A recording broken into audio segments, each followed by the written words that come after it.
has Bitcoin topped for this cycle? The crypto market is at a turning point that could decide whether the rally continues or the cycle begins to cool off. Bitcoin dropped 3% to $109,200, its lowest level since July, as hype faded and institutional accumulation slowed. The excitement began last week after Powell's dovish comments at Jackson Hole on August 22. Mentions of Fed and rate cuts on social media spiked to their highest since last September.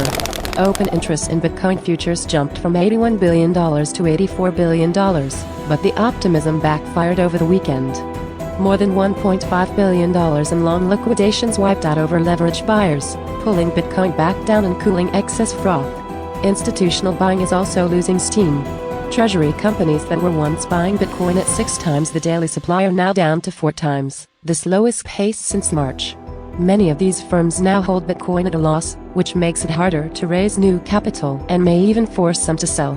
They're still buying more than the daily supply, but the slowdown since July shows pressure is building. The very players who once fueled the rally are now under strain, and any selling could deepen the pullback. Outside of crypto, equities are showing similar hesitation. The S&P 500 futures index stalled near 6,500, just below record highs, before slipping 27 points. Since risk appetite in stocks and Bitcoin often move together, whether the bull run continues may depend on how equities hold up.